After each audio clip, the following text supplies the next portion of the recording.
Hoy es 24 de mayo del 2021 y vamos a comenzar la clase número 13. ¿Qué se trata?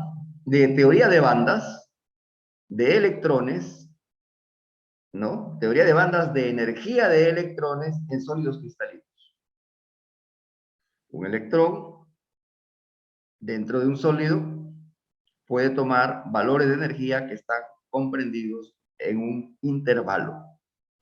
Queremos explicar por qué ese comportamiento de los electrones dentro del cristal y no como en un átomo libre donde los electrones tienen valores discretos de energía, o en el vacío como en un microscopio electrónico de transmisión donde los electrones tienen valores de energía que constituyen un continuum.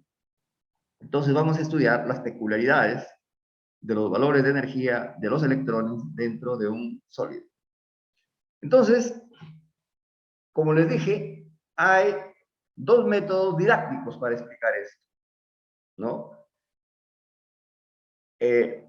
Primero, comenzamos estudiando los electrones en una caja vacía, ¿no? Imagínense que esta es una caja vacía y aquí están un electrón. Primero vamos a comenzar con un electrón en una caja vacía y ver cuántos electrones, perdón, cuántos estados, cuántas funciones de onda puede ocupar ese electrón. Para un electrón hay un número muy grande de posibilidades, ¿no?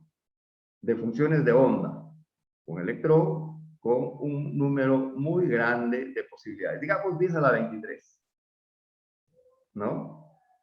Y en segundo lugar, ¿no? Vamos a ver que cuando uno no tiene ya un electrón, sino muchos electrones, entonces esos 10 a la 21 o 10 a la 22 electrones comienzan a ocupar esos valores posibles de energía, comenzando por los más bajos.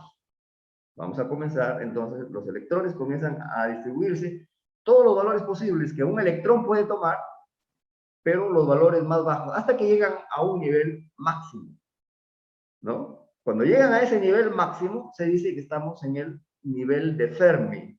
Es una cantidad física muy importante en física del estado sólido.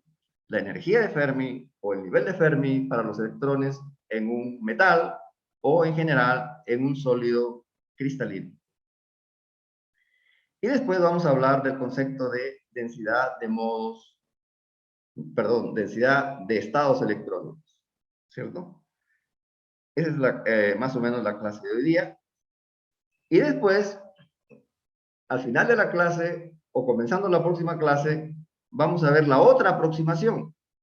Consideramos que un vapor de sodio, por ejemplo, o un vapor de cobre, se va a constituir en un sólido cristalino de cobre. Entonces, los electrones del cobre van a estar en intervalos de energía.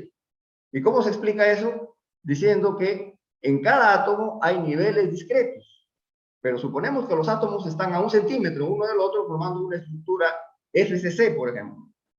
La estructura FCC va disminuyendo su parámetro de red A hasta constituirse en una estructura FCC, pero ya no de 1 centímetro de arista, sino de 5 angstroms de arista.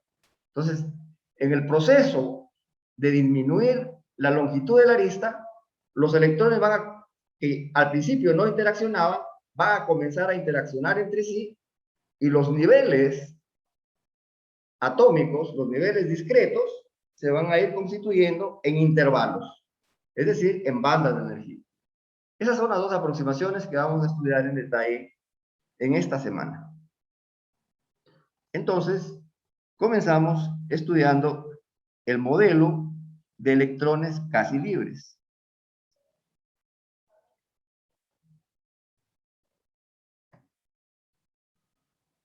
¿No?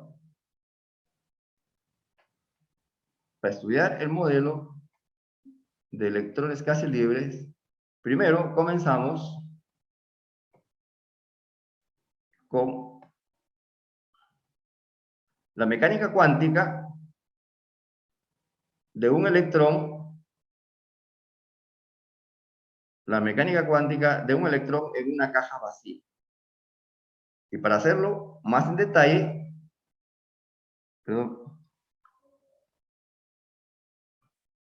un electrón en una caja vacía, pero comenzamos con lo más sencillo, o sea, un electrón en una caja unidimensional vacía.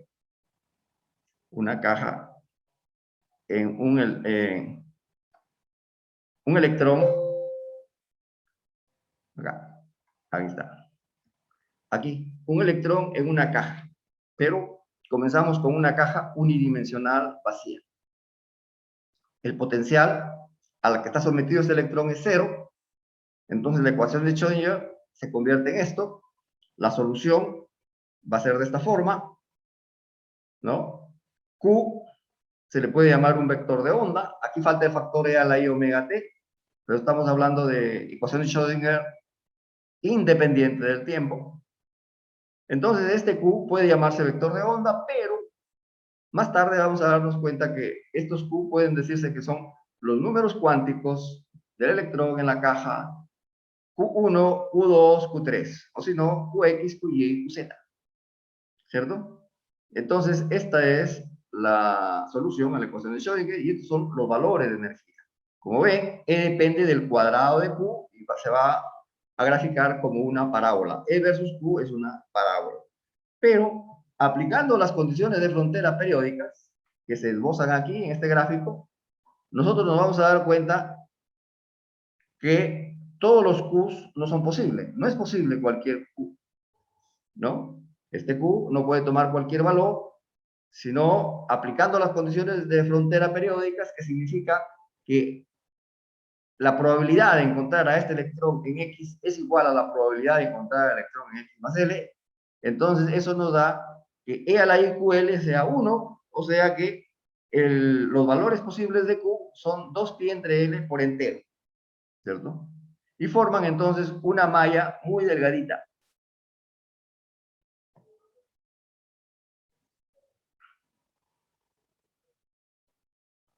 Al decir que estamos estudiando electrones en una caja vacía, no tenemos derecho a hablar de átomos, ¿cierto? Estrictamente hablando.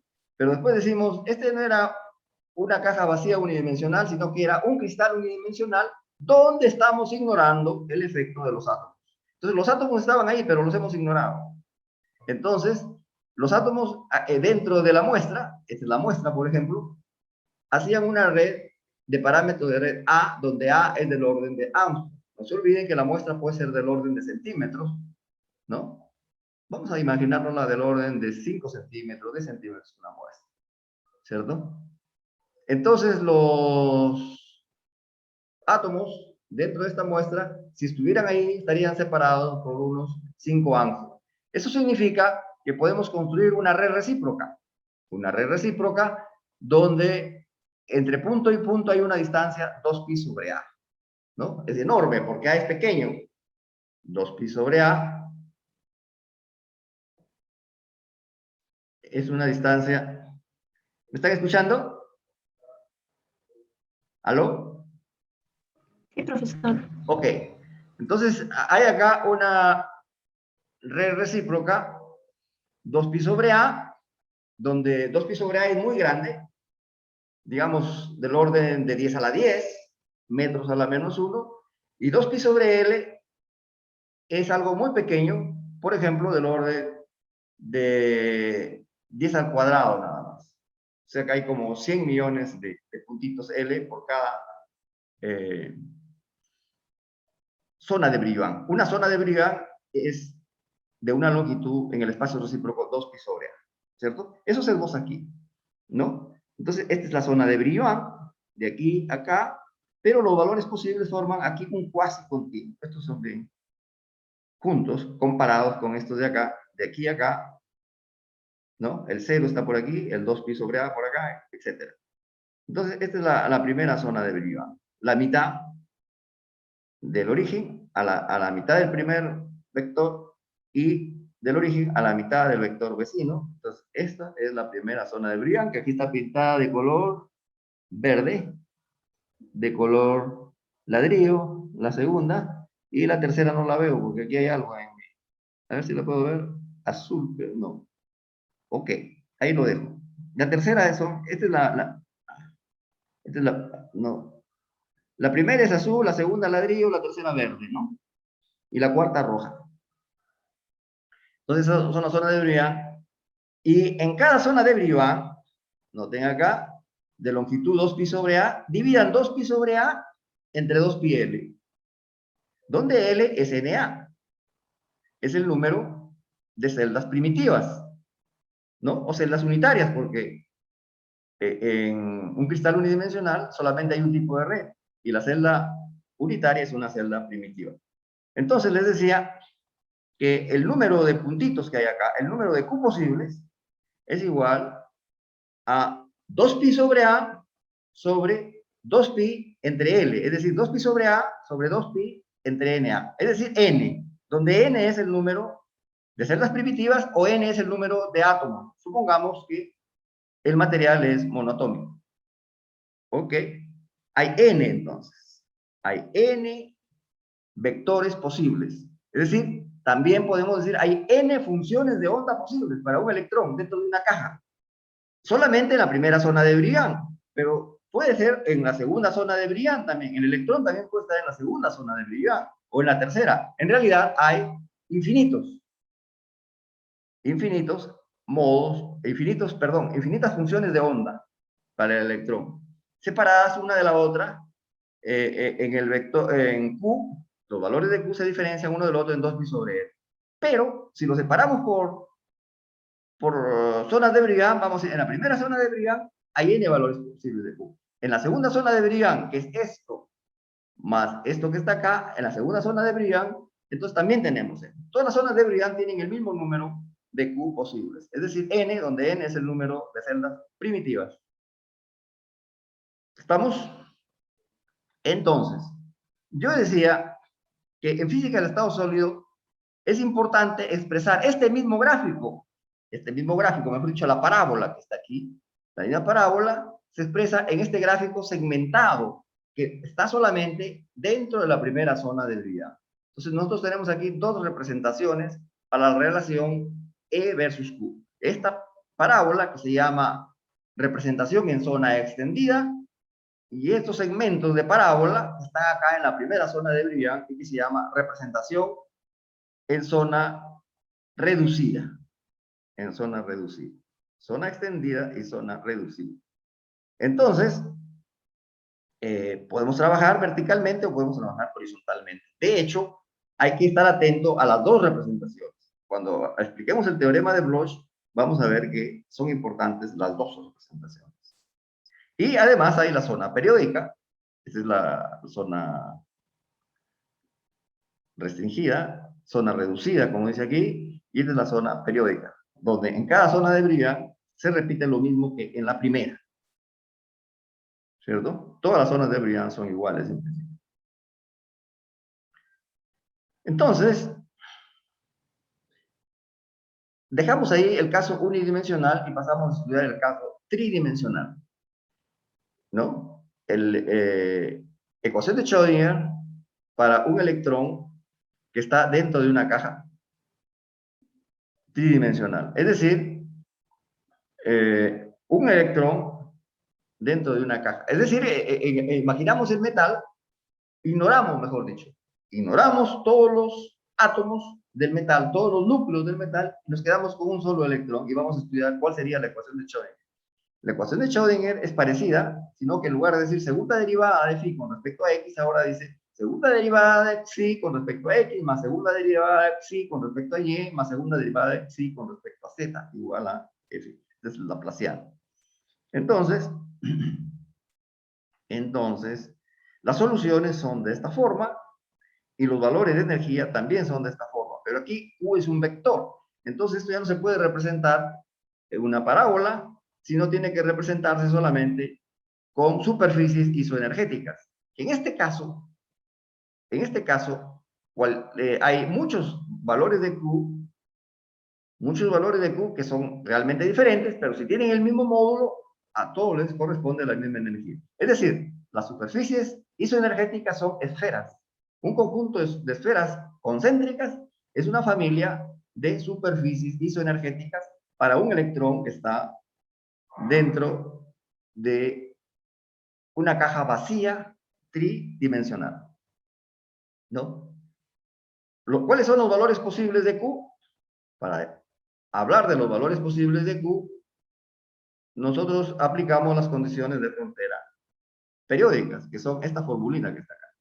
Aquí estamos planteando acá condiciones de frontera periódicas, y en el dibujo estamos diciendo que lo que le pasa a este átomo en este punto es exactamente lo mismo que lo que le pasa a este átomo en este punto, o este átomo en este punto, y así sucesivamente. Y lo que le pasa en este punto es lo mismo que lo que le pasa en este punto, acá o acá, ¿no? Esas son las condiciones de frontera periódicas y me llevan a la conclusión, entonces, de que los vectores Q en general son de la forma 2pi entre L1 por entero, 2pi entre L2 por entero, 2pi entre L por otro entero, ¿cierto? Esos son los vectores Q posibles, ¿no? Y estos van desde menos infinito hasta más infinito y constituyen una malla muy pequeña, muy tupida, ¿no? Los paralelepípedos son muy pequeños comparados con los paralelepípedos que hubieran si esta fuera no una caja vacía, sino un sólido cristalino de parámetro de red A. Entonces, si fuera un sólido cristalino de parámetro A, entonces tendríamos una red recíproca de dimensiones, por ejemplo, 2pi entre A, 2pi entre B, 2pi entre C, donde 2pi entre A sería grande, 2pi entre B también sería muy grande, y 2pi entre C también. Pero 2pi entre L1, 2pi entre L2 son muy pequeños, es una red bien menudita, comparado con una red de parámetro muy grande. En este caso, en este dibujo, todo lo amarillo es la primera zona de Brillouin, ¿no? Toda la zona, es decir, esta es la longitud de un 2pi sobre A, como si fuera un vector. En realidad el vector 0 a 2pi sobre A es este de acá, pero aquí lo segmentamos la mitad, constituimos esta primera zona de Brillouin. Y en la primera zona de Brillouin hay muchísimos valores de Q posibles. ¿Cuántos? Hay que dividir este volumen, que es 2pi entre A por 2pi entre B por 2pi entre C, o sea, 8pi cubo. Este volumen de acá es 8pi cubo de esta primera zona de Brillouin y de todas las zonas de Brillouin. El volumen es 8pi cubo entre A, B, C. Y estos paralelepípedos son 8pi cubo entre L1, L2, L3. Pero L1 es N1 por A, L2 es N2 por B y L3 es N3 por C. Entonces, este denominador que era 8pi cubo entre el volumen de cada paralelepípedo, ¿no?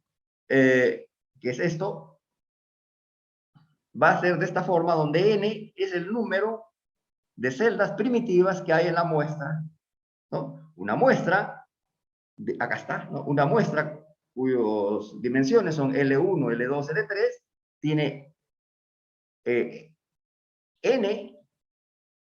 n celdas primitivas, donde cada celda primitiva tiene un volumen ABC. Supongamos que el material es monoatómico, o sea, un átomo por celda primitiva, para no cometer errores.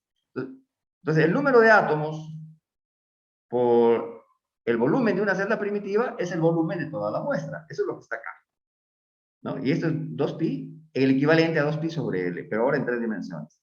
Entonces, sacamos la conclusión de que el número de Q posibles, el número de Q posibles dentro de la primera zona de Brillouin, es decir, el número de funciones de onda, dentro de la primera zona de Brillouin, es también n sub ad. N sub ad es igual a n funciones de onda, ¿cierto? El número de funciones de onda es igual al número de vectores Q posibles, y eso también es igual al número de átomos. Los tres números son iguales, ¿cierto? Pero por cada función de onda espacial, de estas funciones de onda que hemos dicho que son de la forma E a la IQ.R, para cada función de onda no le corresponde un solo electrón. O sea, no hay un solo electrón que va a estar en esa función de onda. Los electrones pueden ir acompañados, en parejitas. Uno con spin up y otro con spin down. ¿Cierto? En cada punto, entonces, pueden ir dos electrones. ¿No? Entonces, el número de estados electrónicos es este valor que está aquí multiplicado por 2. Estado y función. Estamos haciendo la diferencia entre función de onda espacial, cuántica, y estado cuántico, ¿no? La diferencia es el spin. Entonces, hay 2 estados por cada función de onda.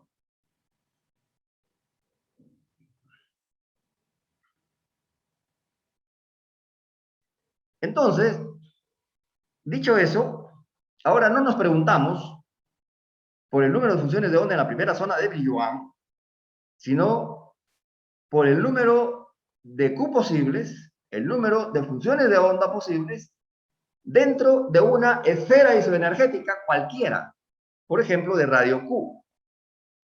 En una esfera de radio Q isoenergética, una esfera isoenergética de radio Q, dentro de esta esfera, ¿cuántos puntos posibles hay? O sea, ¿cuántos vectores de onda posibles? ¿Cuántas funciones de onda espaciales posibles hay? Nos vamos a quedar ahí con el número de funciones de onda espaciales que hay para el interior de una superficie isoenergética. Y el número de funciones de onda, ¿qué cosa es? Es el volumen de la esfera dividido entre 2pi sobre L1, L2, L3, como está aquí. ¿Cierto? Pero L1, L2, L3 es el volumen de la muestra.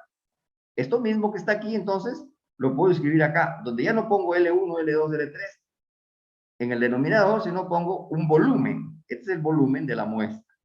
¿Cierto? Todo esto es entonces el número de funciones de onda posibles que hay dentro de una esfera de radio Q en el espacio recíproco. ¿Cierto? Ahora ya comenzamos a hablar no de un electrón, sino de un sistema de n electrones. Digamos 100, 500, 1500, pero generalmente del orden de 10 a la 23, 10 a la 20, 10 a la 18, un número muy grande de electrones. Entonces, vamos a decir, mi caja estaba vacía, yo estudié qué le pasa a un electrón, tengo bastantes funciones de onda, ahora yo digo, ¿qué pasa si coloco 10 a la 20 electrones dentro de esta caja vacía? Entonces, el electrón original va a compartir todos sus estados posibles con los electrones que va llegando. Y le va diciendo al segundo que llega, tú colócate aquí, tú colócate acá, y lo va dirigiendo a los valores de Q que tienen energía menores. O sea, este electrón que está aquí le dice, colócate tú acá. Hasta que se terminan todos los electrones, al último le dice, vete tú acá. Y cuando está ahí, está con una energía que se llama energía de Fermi, ¿no? Al último electrón, entonces, de los n, le toca la energía de Fermi. Pero van, no de uno en uno, sino van de dos en dos, ¿no? O sea, repito, este de aquí los va ordenando y le va diciendo, va a coger 2 electrones y los va a dirigir aquí. Otros 2 electrones acá. Entonces, acá, si yo tenía n electrones, entonces acá hay 2n electrones. ¿Cierto? O si no, el n de electrones que entran acá es el mismo valor que está aquí. Noten, este valor que está acá multiplicado por 2. Creo que acá ya lo multipliqué por 2, ¿no? Ya. Aquí era el número de funciones de onda. Acá, cuando digo número de estados posibles, acá dice estados cuánticos, ¿cierto? Ya. Cuando dice número de estados cuánticos, ya se le aumentó un 2 acá. Entonces ahora, por cada estado cuántico entra un electrón. Y si yo tengo n electrones, entonces voy a llegar a un Q máximo que se llama Q sub F. Y ese Q sub F está relacionado con el número total de electrones de esta forma. ¿Entienden? Entonces, yo encuentro una relación entre este valor Q sub F y la concentración de electrones. Este volumen que está aquí este volumen que está aquí, pasa al denominador, entonces yo puedo despejar Q sub B en función de N sobre B, que se llama N minúscula y se llama concentración de electrones, o sea, número de electrones por unidad de volumen. Y encuentro esta famosa formulita que se llama el Q de Fermi. El Q de Fermi es 3pi cuadrado por N a la 1/3.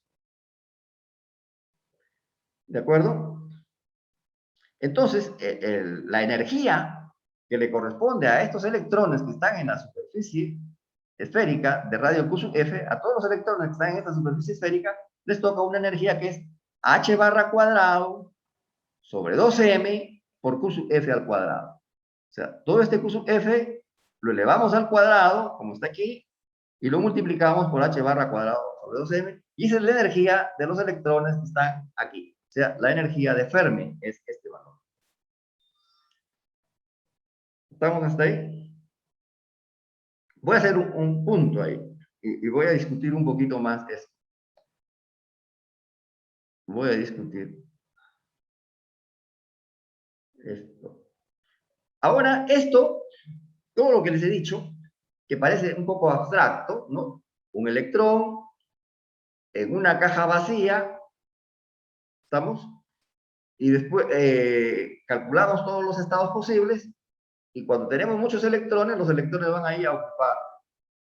Parece algo abstracto, algo solamente académico, pero cuando vamos a la realidad, cuando esto se puede aplicar para metales, digamos, comencemos con metales monovalentes, que tienen un electrón por cada átomo.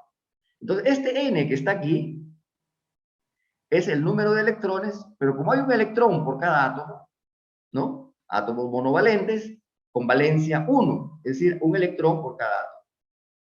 Monovalente quiere decir que hay un electrón por cada átomo. Entonces, hay tantos electrones como átomos. Entonces, tenemos un metal, y queremos saber cuántos átomos hay en ese metal, ¿no? Después que sabemos el número de átomos, decimos, entonces, este metal tiene N electrones de valencia. Esos electrones de valencia se comportan según lo que hemos explicado, como si fueran N electrones en una caja vacía. Entonces vamos a resolver ese problemita. Ese problemita, no sé si está resuelto acá. No, entonces vamos a resolverlo en la pizarra. No sé si podré aquí.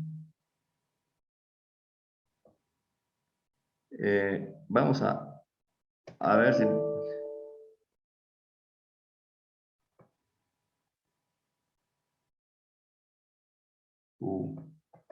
¿Cómo salgo para ver la pizarra? Un ratito. Estamos queriendo resolver un problema práctico. ¿Cuál es el problema práctico que quiero resolver?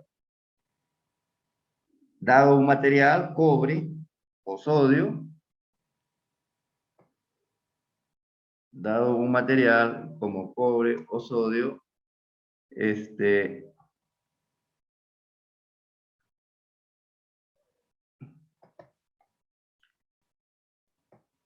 no sé.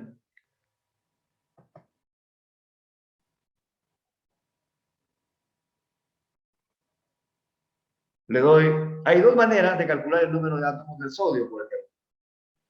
Yo les puedo decir, el sodio es un metal FCC, el sodio es un metal FCC con parámetro de red, vamos a ponerle A igual a 4 Angstrom. A igual a 4 Angstrom. FCC con parámetro de red igual a 4 Angstrom. Y es monovalente. El sodio es monovalente. FCC.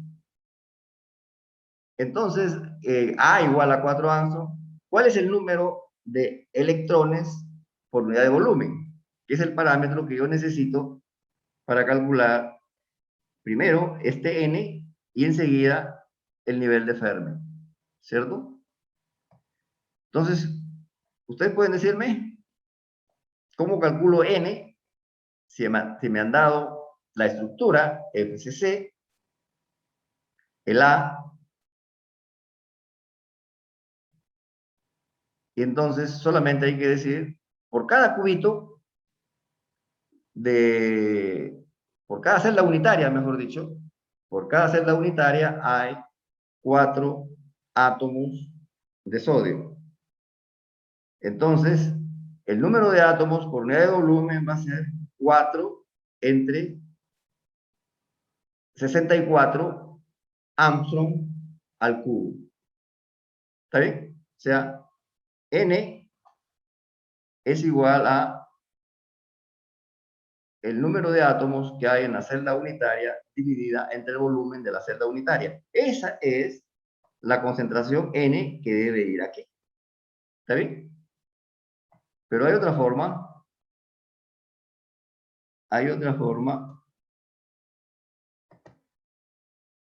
de decirlo. Hay otra forma de decirlo si los datos son, por ejemplo, la densidad. Lo único que tengo como dato es la densidad. También puedo calcular N. O sea, ¿cómo saco el valor de N a partir de la densidad? ¿Cierto? Quiero poner en pantalla grande esto, no puedo. ¿Cuál es? No.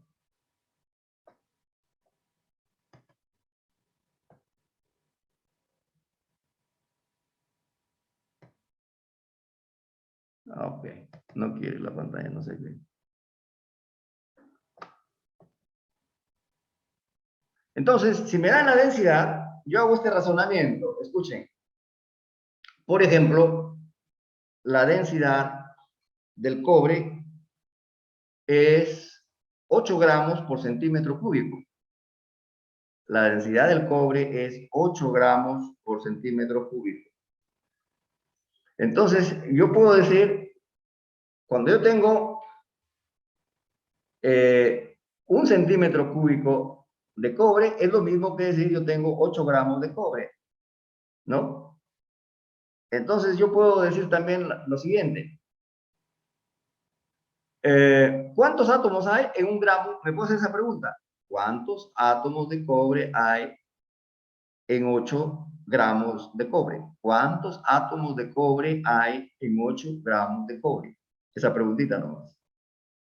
Entonces ustedes dicen, yo sé que en una mol, o sea, en 6 por 10 a la 23, número de Avogadro átomos, yo tengo 65 gramos de cobre.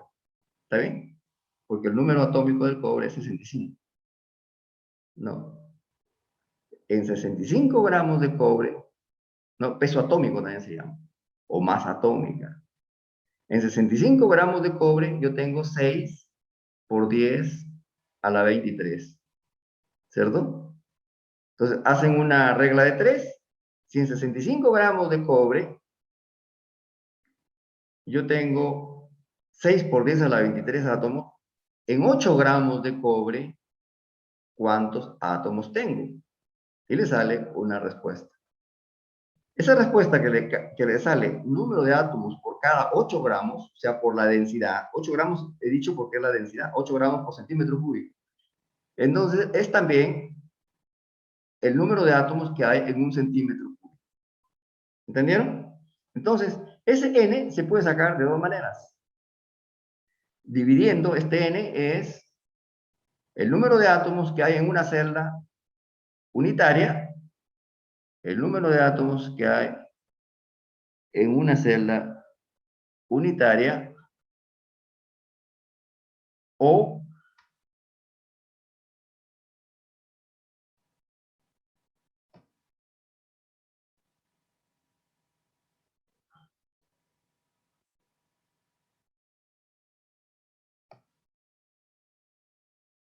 ya. Esta n, repito, la obtengo dividiendo 4 entre a cubo. ¿Por qué 4? Porque en una celda unitaria FCC hay 4 átomos de cobre ¿no? Por celda unitaria, hay 4, y la celda unitaria tiene un volumen de A cubo. 4 entre A cubo, es este N. O también, haciendo ese N, se puede obtener haciendo una regla de 3. Número de Avogadro es A. Número de Avogadro es A. 6 por 10 a la 23 átomos como 8 gramos, allá. 65 gramos, así mejor. 65 gramos, o sea, peso atómico en gramos. Peso atómico en gramos es el número de Avogadro como ρ, o sea, densidad, es a esta concentración de átomos. Por ahora es número de átomos por unidad de volumen. Pero si estamos hablando de materiales monovalentes, el número de átomos es igual al número de electrones. Pero ¿qué pasaría con el calcio? El calcio, donde hay 2 electrones por cada átomo. Entonces, ese valor de átomos que se ha obtenido, siguiendo las reglas anteriores, se multiplica por 2. Y si fuera aluminio, que es trivalente, o sea, 3 electrones por átomo de aluminio, el número de átomos que ya lo obtuvimos según las reglas anteriores, lo multiplicamos por 3. Entonces, y se obtiene este N. Entonces, monovalente, 1 por el número de átomos. Divalente, 2 por el número de átomos. Y trivalente, 3 por el número de átomos. ¿Y cómo se obtienen esos números de átomos? De dos maneras. Número de átomos en la celda unitaria dividido entre A cubo. O si no, haciendo la regla de 3, peso atómico en gramos es el número de Avogadro, como densidad es a este número de átomos. ¿Ok? Espero que esté claro eso. Ya, entonces, hemos hablado hasta ahora solamente del concepto de energía de Fermi y cómo se calcula en los metales la energía de Fermi, ¿cierto? La energía de Fermi se calcula por esta formulita y lo que les estaba explicando era de dónde sale este. Ok. Otro concepto importante, obviamente, en física del estado sólido es densidad de estados. ¿Qué cosa es la densidad de estados?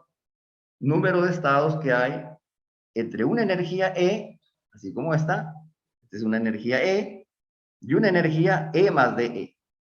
Esta es una superficie de energía, es una superficie isoenergética con energía E más DE, y esta es una superficie de energía isoenergética con energía E. Entre estas dos superficies, ¿cuántos estados hay? Entonces, ¿qué calculo primero? Calculo primero cuántos valores de Q hay posibles. ¿Cuántos? Y después lo multiplico por 2, y ese es el número de estados. Primero, ¿cuántos Q posibles? Después lo multiplico por 2, y ese es el número. A ese número de Q posibles lo calculo de esta forma. El G de Q de Q, el G de Q de Q es el volumen de esta cascarón esférico, 4pi Q cuadrado de Q, entre el volumen de cada cubito. 8pi cubo entre esto de acá, que es el volumen de la muestra. L1, L2, L3 es el volumen de la muestra. Entonces, el número de estados es volumen de la muestra por este volumen en el espacio recíproco dividido entre 8pi cubo. Es el número de Q posibles, y si este mismo número lo multiplico por 2, ya me da el número de estados. El número de estados, este de acá ya es multiplicado por 2, es el número de estados que hay entre E y E más E. Número de estados cuánticos. Es decir, el número de valores de Q posible multiplicado por 2. Pero yo necesito la densidad de estados en función de la energía. Bien, pero aquí está en función de E. O sea, tengo que cambiar este Q cuadrado y este de Q en función de E. Todo esto en función de E para que sea simplemente. Y aquí está la manera como se hace. Esto es lo que tenía de la diapositiva anterior. Esto que está aquí. Observen que termina en Q cuadrado de Q. Aquí está, Q cuadrado de Q. Entonces el G de E. Ahora, para cambiar esto a que todo sea E de E, recuerdo que la energía E es H barra cuadrado, Q cuadrado entre 2M, y aquí he despejado Q, ¿no? Y si de esa formulita que acabo de recordar, igual a H barra cuadrado, Q cuadrado entre 2M, no despejo Q, sino que derivo y obtengo DE en función de Q de Q, entonces me salen estas dos. De esa formulita, E igual a H barra cuadrado, Q cuadrado entre 2M, perdón, E igual a H barra cuadrado, Q cuadrado sobre 2M, me lleva a estas dos. Uno despejando Q y otro derivando. Aquí está. Entonces, estas dos las voy a reemplazar aquí. Y todo me va a salir ya. Desaparece el Q y todo me va a salir en función de E. Entonces, la densidad de estados es esta que está acá. Y yo la tengo aquí un poco oculta porque ya, así es el zoom. ¿No? Esta función G de E, que es función de E a la 1 medio. ¿No? Este gráfico es G de E, es raíz cuadrada proporcional a E a la 1 medio. ¿No? Observaron cómo se obtiene entonces el gráfico G de E. ¿Cómo se obtiene la formulita para G? Esta formulita que está aquí con amarillo, subrayada con color amarillo, resaltada con color amarillo. Y este es el gráfico. A cualquier E le corresponde un G de E, a otro E le corresponde un G de E. Pero la energía de Fermi es el último valor ocupado cuando yo coloco N electrones dentro de la caja. El último electrón ocupado va a estar por acá. El último estado ocupado va a estar acá. Ese es un caso especial, importante para todos los materiales. El valor de la energía de Fermi. Entonces, esa formulita de acá, que era para cualquier E, también vale para la energía de Fermi. Entonces, esta es la relación entre E sub F y G sub F. Es una cantidad que la vamos a usar varias veces en el futuro y por eso la voy a remarcar acá. ¿Cierto? Entonces, el G de F se puede calcular muy simplemente, se puede recordar una formulita muy simple para el G de F, diciendo que esta fórmula general, cuando se aplica la energía de Fermi, es esta, obviamente. ¿Cierto? Y también de la fórmula E sub F, ¿se acuerdan la formulita básica de la solución a la ecuación de Schrödinger? Los valores propios de los estados es E sub F igual a H barra cuadrado entre 2M por 3 pi cuadrado N a la 2 tercios, ¿cierto? Ahora, esa formulita famosa la elevo a la 3 medios. Lo elevo a la 3 medios y obtengo esto que está acá, ¿cierto? Entonces, esto de aquí, es un F a la 3 medios que existe aquí, lo reemplazo por todo esto que está acá. Entonces, cuando introduzco todo esto que está acá, aquí, ¿no? Por su valor que está acá, entonces me sale esta formulita para la energía de Fermi, que es simplemente G, la densidad de estado, este valor, G de F, es ¿qué cosa? 3N sobre 2E sub F, ¿no? 3N, ¿qué cosa es N? Es el número de electrones, el número total de electrones en este caso, que hay en la muestra. ¿Está bien? Entonces, N mayúscula es número total de electrones y N minúscula es N sobre B, como ven ustedes acá. Este es el N minúscula que aparece en la fórmula anterior para L sub B. ¿Hay preguntas hasta ahí o no?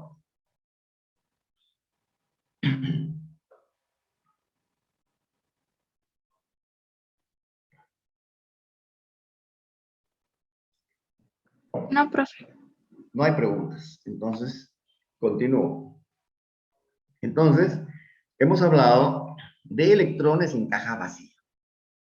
Salimos de ese tema. ¿Y de qué vamos a hablar ahora? Vamos a hablar de el teorema de Bloch. ¿A qué se refiere el teorema de Bloch? Esta era mi caja vacía, ¿no? Esta es mi caja vacía. Ahora, yo voy a hablar... Caja vacía significa potencial cero. Ahora yo voy a suponer que dentro de esta caja hay una red cristalina, nada más. Red, no digo átomos, ¿eh? Hay una red cristalina y, bueno, voy a suponer que en cada punto hay un ion. En cada punto de la red cristalina hay un ion. Y si hay iones positivos en los puntos de la red cristalina, voy a tener un potencial periódico. Voy a tener un potencial periódico. Ahora voy a averiguar, ¿no? Voy a averiguar cuáles son las características de las funciones de onda cuando hay un potencial periódico. Un electrón en un potencial periódico ahora, vamos a hablar de eso. Y no voy a dar soluciones todavía, pero voy a decir cuáles son las características. Y esas características vienen dadas por la función, por el teorema de Bloch. Vamos a hablar del teorema de Bloch entonces. Las funciones de onda, dice, de un electrón sometido a un potencial periódico, se identifica con un vector de onda K, que está en la primera zona de brillo. ¿Cierto? Hay un vector de onda K que siempre lo podemos poner en la primera zona de brillo, ¿no? Acá estudiábamos electrones y decíamos, un electrón puede tener cualquier Q, puede tener este que está en la primera zona de Brillant, este que está en la segunda, este que está por acá afuera, tercera, cuarta zona de Brillant, si está en 3 dimensiones, o acá también, un electrón puede tener este Q, puede tener este Q, cualquier Q. Pero ahora, vamos a decir que también podemos restringir todo a la primera zona de Brillant y a cualquier función de onda de un electrón que esté en una caja, le podemos asignar, ahora ya no decimos un K, perdón, ahora ya no decimos un Q, sino un K. Estos que están en la primera zona de Brillant son más específicos y le llamamos vector de onda K. Así están hechas estas diapositivas, esta nomenclatura. Q para cualquier vector de onda, para cualquier Q, números cuánticos, QX, QY, QZ, que estén en cualquier punto del espacio recíproco. Y los Q que están en la primera zona de Brillant son unos Q especiales que se llaman K, ¿cierto? Entonces, cualquier función de onda, no importa que esté por acá, no importa que esté por acá, con cualquiera, siempre le podemos asignar un K de la primera zona de Brillant. Eso es lo que dice el teorema, en primer lugar. Vamos a ver qué más dice. En concreto, se le asigna un K, pero las funciones de onda tienen esta forma. ¿Se acuerdan que para la caja vacía, estas eran las funciones de onda nada más? Era la IK.R. Ahora, para el potencial periódico, las funciones de onda van a ser de esta forma de acá. Función de onda plana, como en caja vacía, pero también multiplicadas por otra función que no sabemos cuál es, pero sí vamos a decir una característica. Cualquier función de onda plana multiplicada por una función periódica, de esta forma. ¿Qué significa función periódica? Significa esto que está aquí. Cualquier R, ¿no? Cualquier R que está dentro de una celda primitiva, le sumo cualquier vector de R y da lo mismo. ¿Cierto? Entonces, estas son las características de las funciones de onda. Onda plana multiplicada por función periódica, y este K está asignado en la primera zona del Brillant. ¿Y este N, profesor, qué significa? Este N significa que le puede corresponder acá, aquí podemos explicar. Estamos hablando ahora de K que pertenece a la primera zona de...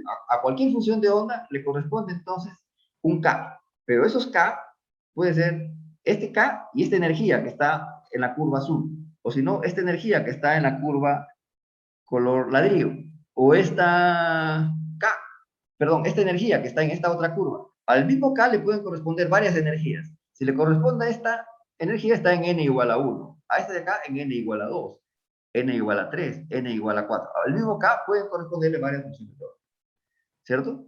Si nos dirigimos a la primera zona de Brillant, entonces una función de onda se asocia con un K y un N, con un K y un N.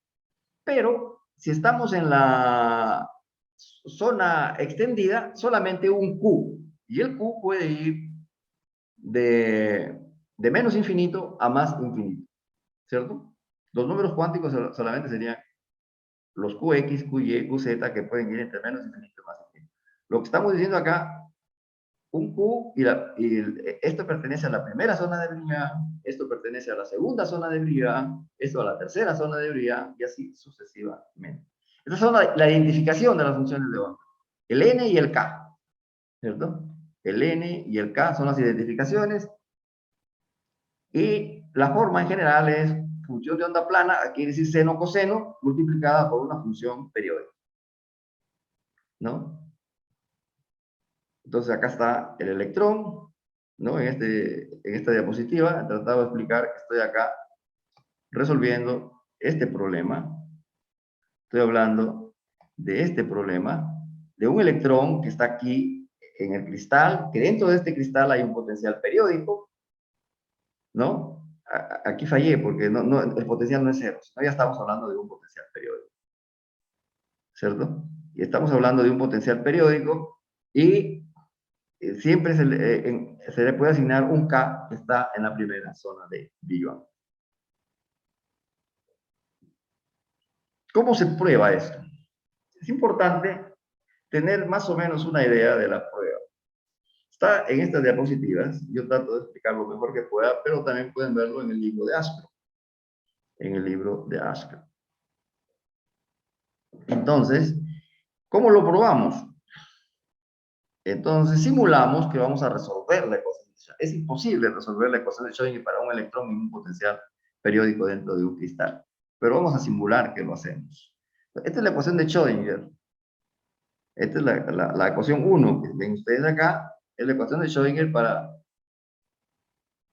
un electrón que está en el potencial periódico, es decir, dentro del cristal. Este potencial que está aquí es periódico. ¿Qué significa que sea potencial periódico? Significa esto, que el B en una celda primitiva es igual al B en cualquier celda primitiva. Al revés, ¿no? Este es el potencial en una celda primitiva y podemos ir con un vector de la red directa, podemos ir a cualquier otra celda primitiva. Entonces, lo que pasa en R de esta celda primitiva pasa en cualquier otra celda también. Entonces, como es periódica, ¿no? En el capítulo respectivo, cuando hablábamos de red recíproca, ¿qué aprendimos? Creo que hicimos algunos problemas. Aprendimos que toda función periódica se puede expandir como una serie de Fourier de esta forma. B sub g e a la i g punto r, donde las ondas planas solamente pueden tener vectores de la red recíproca. Este es un potencial periódico. Esa es la característica de todo potencial periódico. Se puede escribir como una serie de Fourier donde los g son de la red recíproca. ¿Ok? Ese es algo básico para comenzar a hablar de la prueba del teorema de Bloch. ¿Cierto? Estoy aquí. Y ahora, voy a hablar de esta psi. ¿Qué cosa es esta psi? Esta es una función de onda. Cuando no había potencial periódico, sino que hablábamos de caja vacía, las funciones eran de la forma e a la i q punto r. Y habían bastantes e a la i q punto r. Ahora decimos, como ya pusimos un potencial periódico, las funciones de onda ya no son e a la i q punto r solitas, sino que puede ser combinación lineal de todas ellas. O sea, una función de onda es una combinación lineal de todas las e a la i q r posibles, con un coeficiente cada uno C sub q. ¿Está bien? Entonces es algo parecido a esto, como una serie de Fourier, pero con los Q, muchos más Q y más juntitos los Q, ¿no? Más menuditos los Q. Entonces, las funciones de onda entonces son de esta forma y el potencial periódico es este. Estas todavía no sabemos cuáles son, pero se supone que el dato es el potencial periódico. Sabemos cuál es el potencial periódico, lo descomponemos en su serie Fourier, ya sabemos, y la función de onda es esta, y la tarea es encontrar cuáles son estos coeficientes, ¿no? Vamos a expresar a la función de onda en esta base de las de funciones de onda de caja vacía. Entonces, haciendo eso, ¿no? Estas son mis tres ecuaciones: ecuación de Schrödinger, función de onda, potencial periódico. Lo reemplazo, estas dos, el psi, lo reemplazo acá y el g acá. Hago algo de matemática y esta que es la ecuación de Schrödinger se puede escribir así, ¿no? Esto de acá, mejor dicho, ya, acá, este es 1A, tal como está aquí, ¿no? ¿Sí o no? H barra cuadrado, nabla cuadrado, sí, ya. Ya. Esta es la ecuación 1. Escuchen bien, esta es la ecuación 1. Lo que yo he hecho aquí es, este término lo vuelvo a escribir, pero ahora en función de las pues. Esta sí la reemplazo por esto de acá. Estoy escribiendo el primer término aquí. La ecuación 1, escribo su primer término. Este es el primer término de la ecuación. El segundo, me salto al tercer término, o sea que está en la mano derecha. Y el epoxi, usando este xi, va a ser esto. Me falta este potencial. Y este potencial es una serie por otra serie. Y lo voy a reacomodar. ¿No? Hago matemática, la reacomodo. No me voy a detener en el álgebra, pero me va a dar algo como esto. ¿No? Entonces he operado, he reemplazado estos dos en esta ecuación. 1, 2 términos, 3 términos. Entonces la ecuación de Schrödinger me sale ahora, esta ecuación de Schrödinger me sale ahora algo como esto de acá, ¿no? Creo que demasiado rápido, pero eso es lo que sale. ¿Cuál sería? Una serie acá de C sub Q, otra serie, ya. Está ordenadito acá ya, para que lo vean. Una serie, acá un término que es este, otro término que es este de acá, y este término que va acá, y todos tienen un factor e a la iq.r. Acá e a la iq.r, e a la iq.r, e a la iq.r. Entonces, pero estos e a la iqr son como vectores linealmente independientes, o sea que los coeficientes tienen que ser iguales, ¿no? Para que este término más este término 1c sea igual al 1b, todos los e a la iq.r tienen que ser iguales, ¿no? Se eliminan y lo que queda son igualdad de coeficientes nada más. Y la igualdad de coeficientes se puede escribir así, ¿cierto? Donde esto de acá se puede eliminar. Para cada coeficiente tenemos una ecuación de este tipo. En realidad, no es una ecuación, sino es un sistema de ecuaciones. Una ecuación por cada Q, ¿no? ¿Por qué me estoy refiriendo a cada Q? Puedo decir cualquier Q de esta cuadriculado, si estoy en tridimensional, o cualquier Q de esta red o red menuda. Estos Q son unos Qs. Cualquier Q de esta red. Entonces, para cada Q, o sea, tengo infinitas ecuaciones, ¿no? Uno para este, aquí, otro para este, otro para este, otro. Sí, infinitas ecuaciones de este tipo, uno para cada Q. O sea, la ecuación de Schrödinger, que es esta de acá, haciendo estos reemplazos, la convierte en un sistema de infinitas ecuaciones algebraicas. Estas de acá. Una ecuación para cada Q posible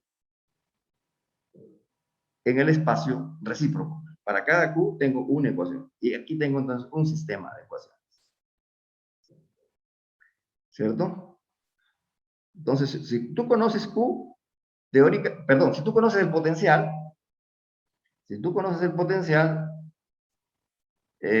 teóricamente puedes encontrar los valores de C sub Q.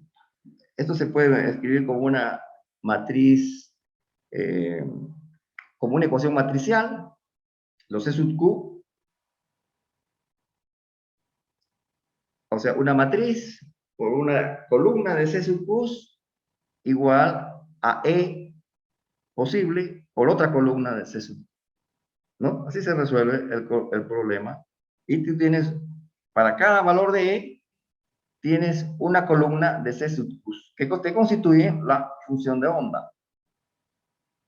A ver. Entonces, ¿en qué estamos acá? Estamos en que tenemos una ecuación para cada Q. Tenemos una ecuación para cada Q. Ahora, recién viene un truco. Un truco.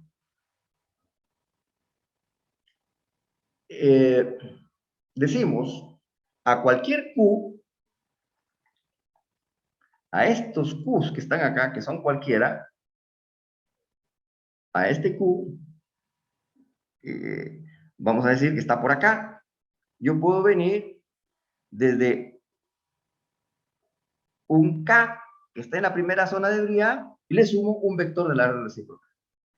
A cualquier Q, este por ejemplo, yo puedo venir sumándole este K, un vector del área recíproca. Un vector del área recíproca más un K de acá. Se puede hacer una transformación siempre para cualquier Q del espacio recíproco, cualquier Q posible, yo lo puedo poner como un K. ¿Qué cosa es un K? Es un Q, pero que está en la primera zona de Briand. Un K, digo, que está en la primera zona de Briand y le sumo un G.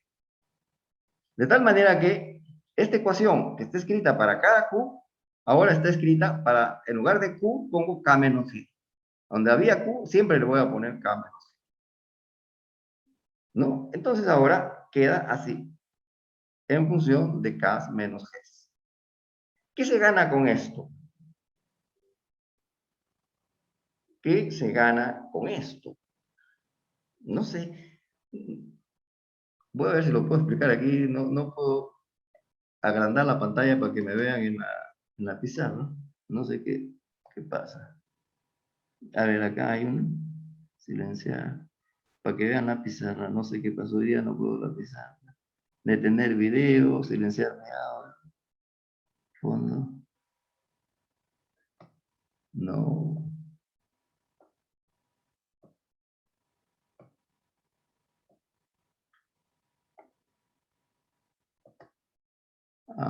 Ya. Creo que esto lo agrando, ¿no? Ahí está. Aquí creo que me pueden ver algo, digamos.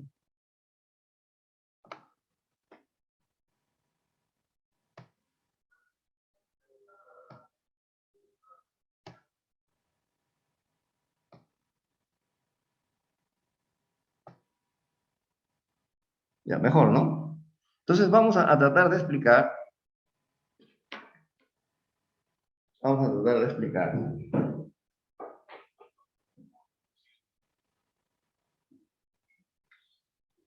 Lo que les decía. Vamos.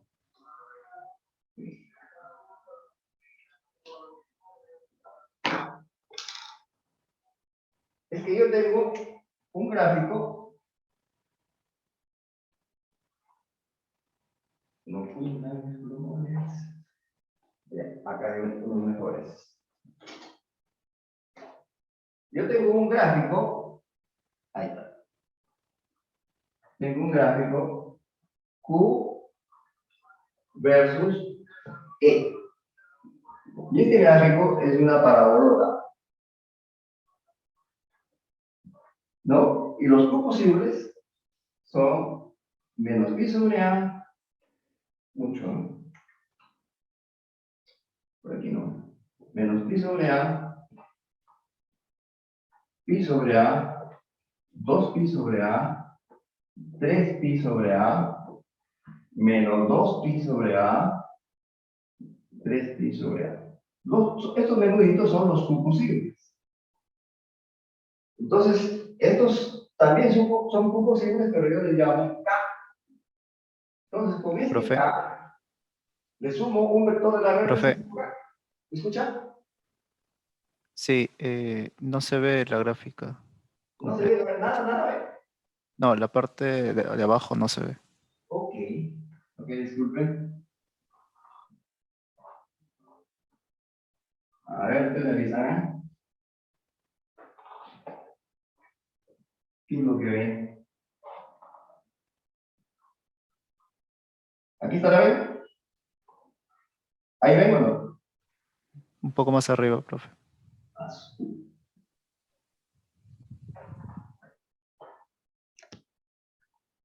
No, así. Y acá. No importa. ¿Ahí? ¿Está mejor o no?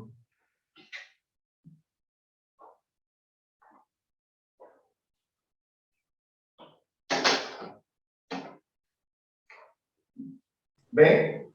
Esta es la energía E. ¿La energía sí la ven? ¿Hable? No se ve, profe, no se ve ahí. ¿Qué? Profesor, no se ve bien. ¿Ah? No se ve la La pizarra. marca del plumón no se ve bien.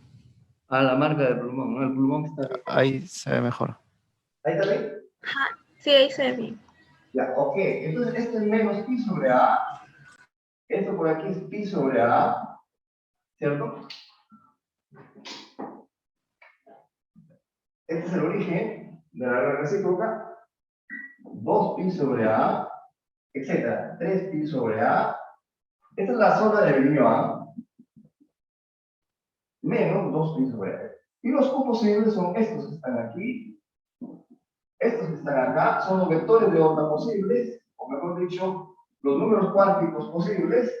Están por aquí, seguimos, ¿cierto? Entonces las funciones de onda son de la forma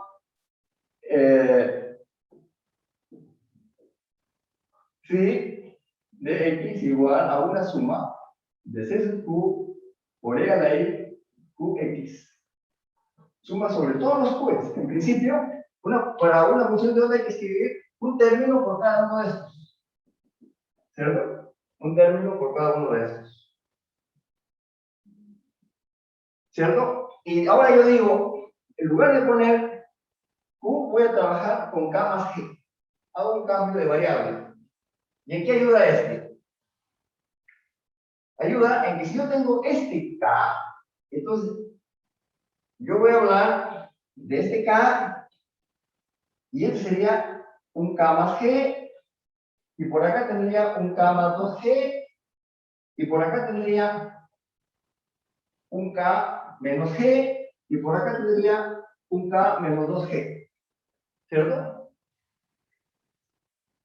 Entonces yo tengo un sistema, estos sistemas, c sub q por algo igual a 0, yo tenía ese sistema, ¿cierto?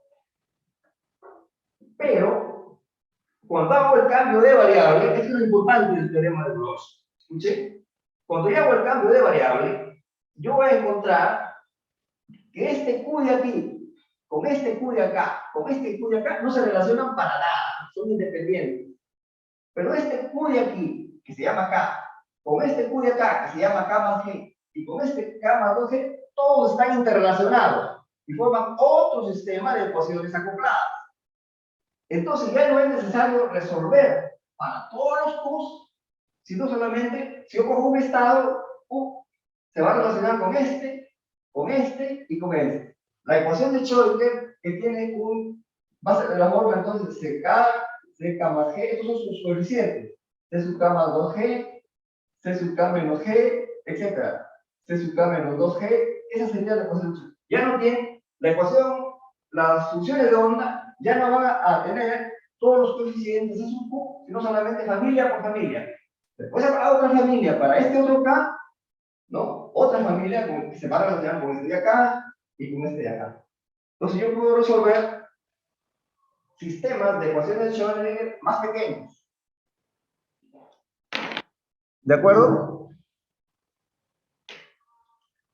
Vamos a otra vez compartir pantalla para explicar esto.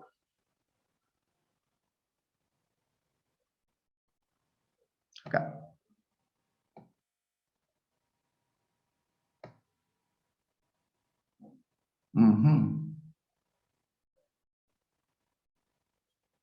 Ahora tengo que checar esto. Ya. Entonces, esto es lo que les decía, ¿no? Este es un sistema de ecuaciones Q por Q, para todos los Qs. Pero ahora le cambio y lo transformo en K menos G. Ya no necesito resolver para todos los Q, sino para toda la familia, K menos G, K menos 2G, pero estoy hablando solamente de funciones de onda que corresponden a un valor de energía. Estoy hablando de un conjunto más pequeño de funciones de onda, digamos. Estoy hablando ahora. Entonces, este sistema que está acá, ustedes lo pueden ver acá medio desarrollado. En la siguiente diapositiva, es el mismo sistema un poquito más desarrollado. Como les decía en la pizarra, tenemos una ecuación para K menos G1 que se relaciona con una ecuación para K menos G2, para K menos G3. Este es un sistema de ecuaciones que vamos a resolver. Y la tarea de aquí es encontrar cuáles son los valores propios y cuáles son los vectores propios. ¿Qué significa vectores propios? Significa columnas de vectores CK menos G1, CK menos G2, que le corresponden a cada valor de energía posible. ¿Cierto?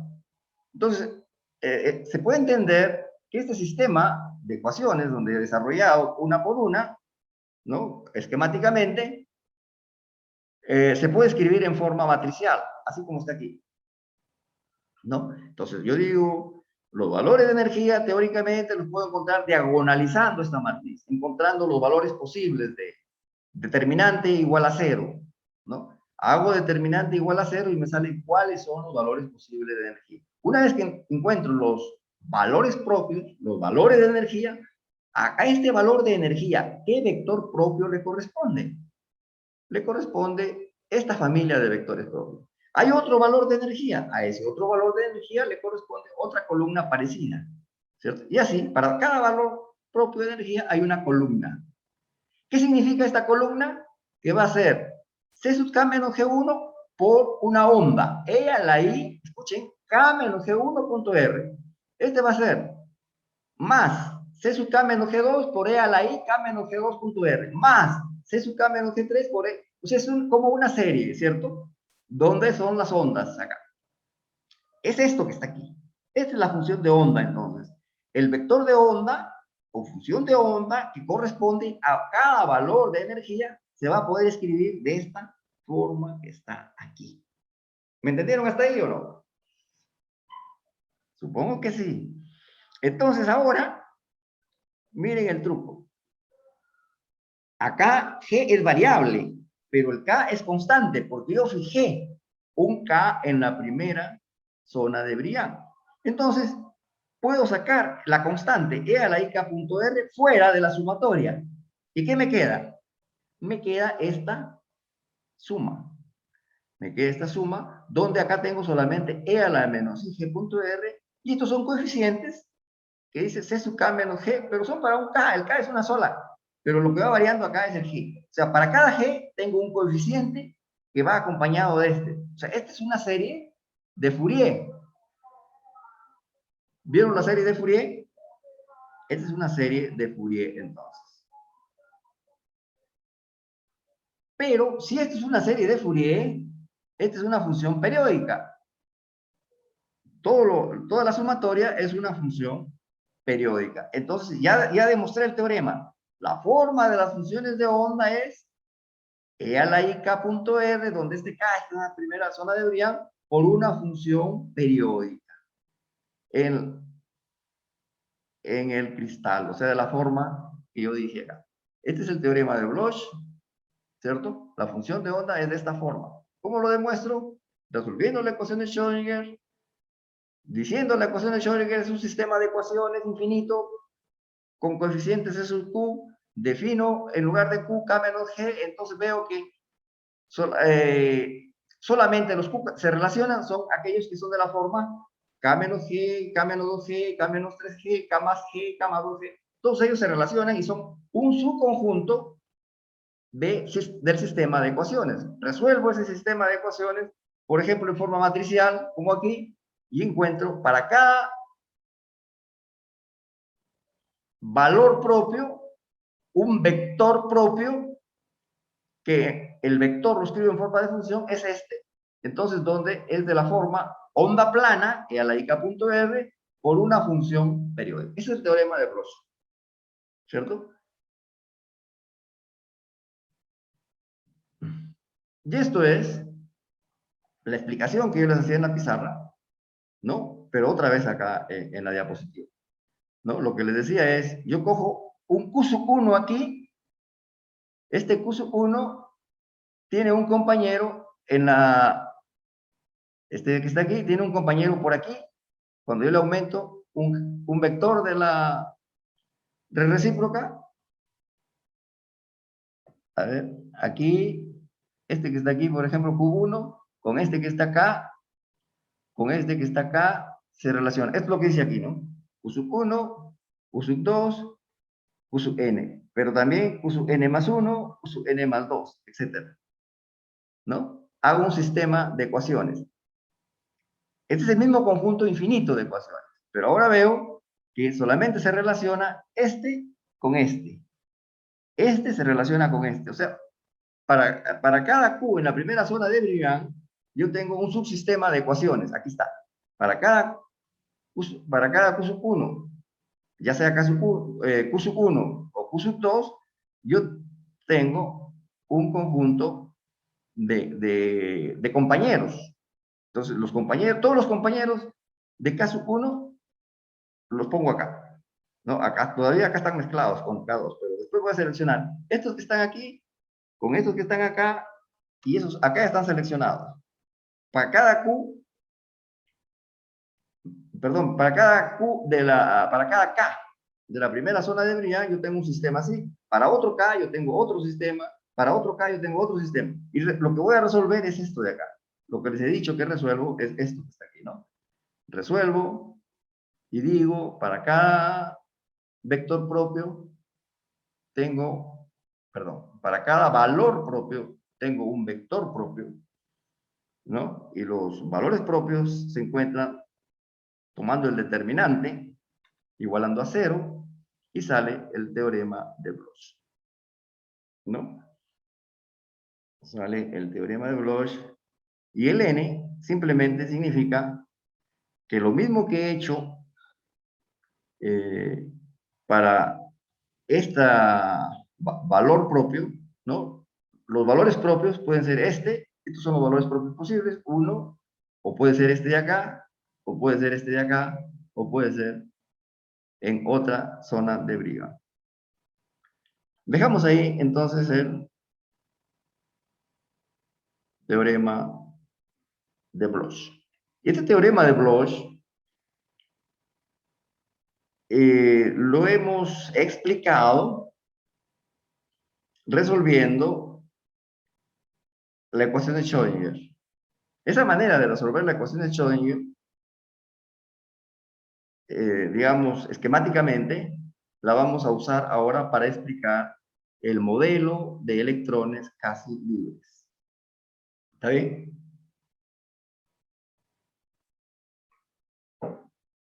Entonces, ¿qué tenemos hasta ahora? Tenemos electrones en caja vacía, donde las funciones de onda son de la forma de Ana-I.R. Tenemos que si ya no es caja vacía, sino que insertamos un potencial periódico, entonces las funciones de onda obedecen el teorema de Bloch, que significa que cualquier función de onda se puede explicar en función de un vector que esté solamente en la primera zona de Brillouin, ¿cierto? Y que se mezcla con funciones de onda que están en vectores K menos G, K más G, K menos 2G, etc.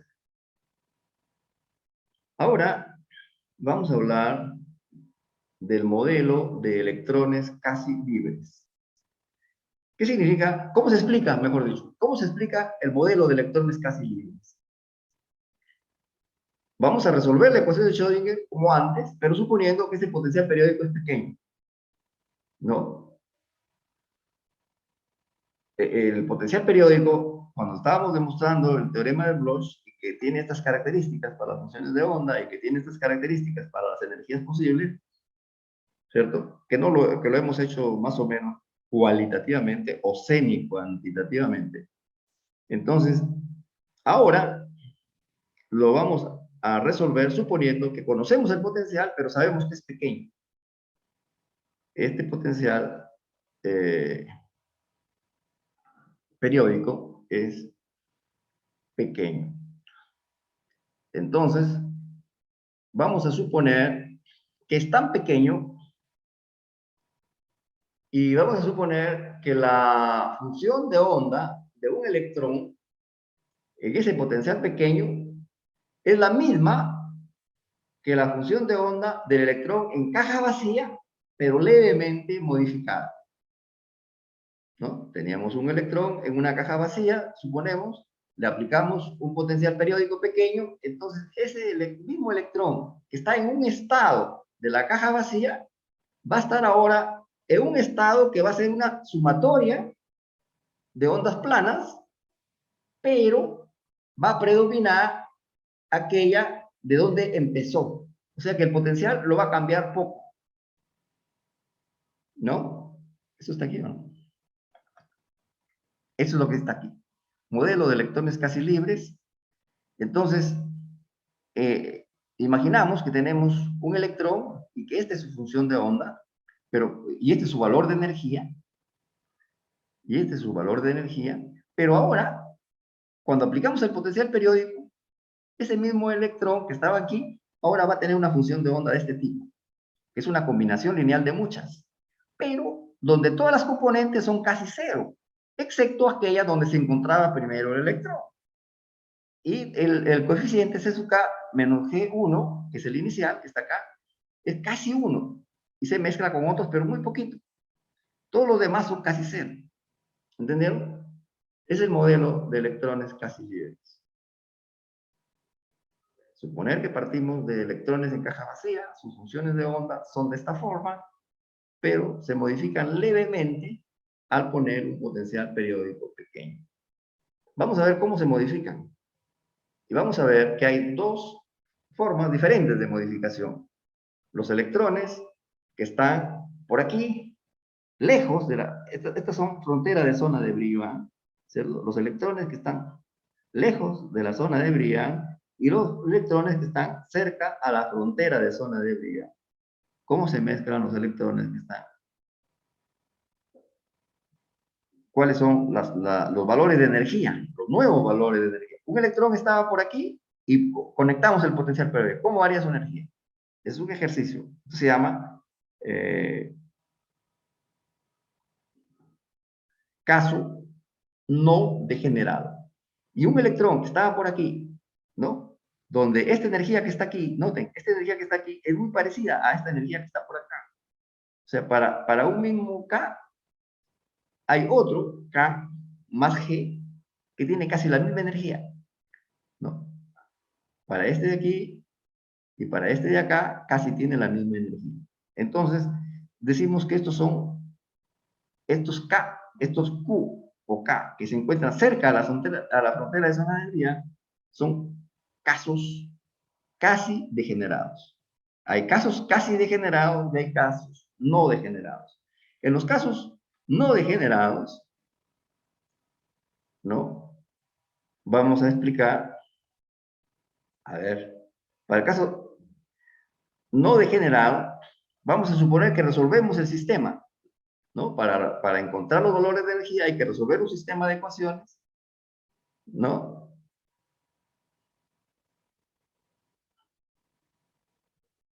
Pero ya. Y para el caso casi degenerado, vamos a resolver el sistema de ecuaciones de formas un poquito diferentes. O sea, de lo que se trata es, en realidad, decir que vamos a resolver esta ecuación, este es el sistema, ¿no? Esto es lo que hay que resolver para resolver la ecuación de Schrödinger. Teníamos un electrón en un estado K-G1. Acá este G puede ser cualquiera, ¿no? Este G puede ser cualquiera, hay bastantes Gs. Entonces, pero decimos que este G sea un G sub 1, ¿cierto? Un G sub 1, entonces el electrón está inicialmente en este estado Y cuando conectamos el potencial periódico, vamos a resolver este sistema de ecuaciones. ¿Cómo resolvemos el sistema cómo resolvemos el sistema de ecuaciones? Sabiendo que inicialmente estaba en G1, ¿no? En uno específico de estos, ¿no? Y para eso hay dos maneras. Repito, este se llama sistema de ecuaciones. Voy a salir de ahí un ratito. Yo creo que tengo que mover esta foto que está aquí. Ya, se llama sistema de ecuaciones B. O sea, el subsistema de ecuaciones B es el que hay que resolver, ¿cierto? Subsistema de ecuaciones B. Entonces, ¿cómo resolvemos el subsistema de ecuaciones B? Para el caso no degenerado. Caso no degenerado significa que estamos lejos de la frontera de zona. Para el caso no degenerado, se resuelve así. Este es el sistema de ecuaciones aplicado solamente a G1. Como era un sistema grande, a este sistema grande le hemos sacado este de acá. Y este es el resto. El sistema de ecuaciones B se descompone en dos. Uno, el específico, donde suponíamos que inicialmente ahí se encontraba el electrón, y otro es todos los demás, ¿no? Entonces se hace un poquito de álgebra, se dice, este valor que está aquí, lo resolvemos usando esta ecuación, y esto que está acá va a ser pequeño, ¿no? Y nos quedamos con este término, y este término lo introducimos acá, y nos sale un valor para C sub k menos G, que es este, y vamos a ver entonces que la ecuación original, está de acá, esta ecuación B1, se transforma en esto y despejamos aquí la energía. Entonces decimos, este resultado que está aquí dice, teníamos un electrón en el estado G1 que está lejos de la frontera de zona de Briggs. Le aplicamos un potencial periódico, esta va a ser su nueva energía. ¿Cuál es su nueva energía? Su nueva energía es un cambio de G1 más algo que es pequeño, porque este potencial periódico es pequeño, es una componente Fourier del potencial periódico. Esta es una componente Fourier del potencial periódico que es pequeña, y esto E están lejos, y esto de acá es grande. O sea, esto pequeño, esto grande. Entonces, prácticamente, decimos, la energía de esos electrones que están lejos de la frontera casi no cambian, cambian en algo muy pequeño. No es importante, lo vamos a dejar. Cualitativamente no hay cambio. Lo que queremos es explicar las bandas. Ahí no hay aparición de bandas, ¿no? El E para un estado que está lejos de la frontera de zona de Briggs, antes y después de enchufar el potencial periódico, es casi el mismo. ¿Y qué pasa cuando estamos cerca a la frontera de zona de Briggs? Cuando estamos cerca a la frontera de zona de Briggs, entonces decimos, tenemos el mismo sistema de ecuaciones, el sistema de ecuaciones B, que lo voy a remarcar una vez más. El sistema de ecuaciones B está varias veces por aquí, entonces si yo sigo, este es el sistema de ecuaciones B. Subsistema se llama, ¿no? El subsistema de ecuaciones B, esto es lo que voy a resolver, pero cuando los G's están cerca a la primera zona de Briggs, ¿no? Están cerca a la frontera de zona de Briggs, de tal manera que este que está aquí, le sumo, este K que está aquí, le sumo un vector de la red recíproca y aparezco aquí. Entonces, este punto, ¿no? Este valor de energía es igual a este valor de energía y simétrico con este de acá, ¿cierto? Entonces, estamos acá, valores de energía muy cercanos. Entonces, cuando tenemos valores de energía muy cercanos, entonces estamos cerca a la frontera de zona de Briggs, entonces decimos el sistema se va a resolver de otra manera. A la ecuación B, que antes la habíamos descompuesto en una y el resto, ahora la vamos a descomponer en dos y el resto. Este es el sistema casi degenerado. La descomponemos en un sistema de ecuaciones. Si estamos en el caso unidimensional, 2, si estamos en un sistema bidimensional de una red cuadrada, van a ser 4, ¿no? Creo que sí. Ya.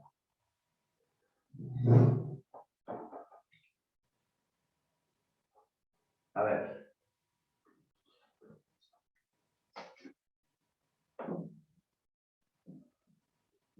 Vamos a ver esto de la degeneración. ¿Qué significa la degeneración?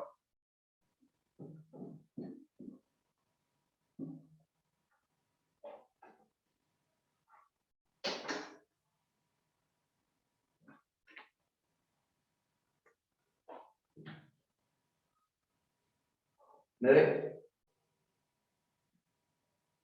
Significa que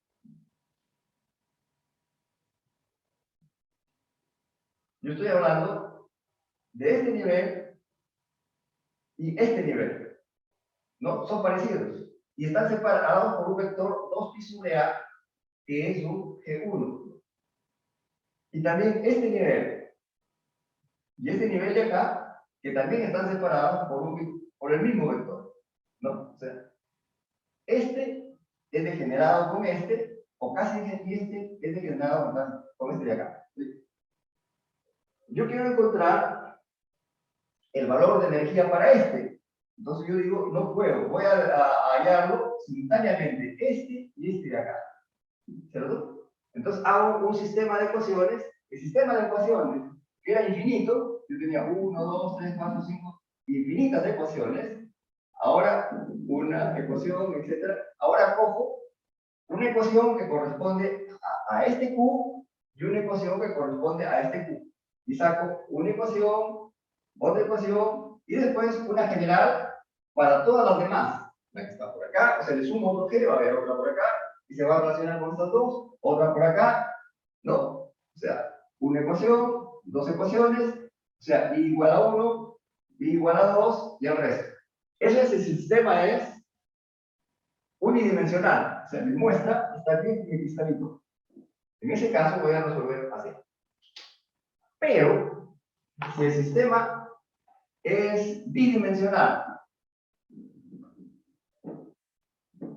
o sea,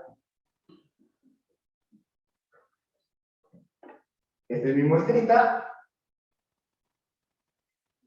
¿está bien? Entonces, mi red recíproca va a ser así.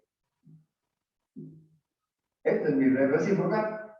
Digamos, si yo quiero hallar por acá, aplico el caso no degenerado. Pero si estoy encontrando, quiero encontrar las energías de estos valores, entonces yo digo, este se va a parecer bastante a este que está por acá. Y se va a parecer bastante a este que está por acá. Porque este Q es un K que está aquí más un G.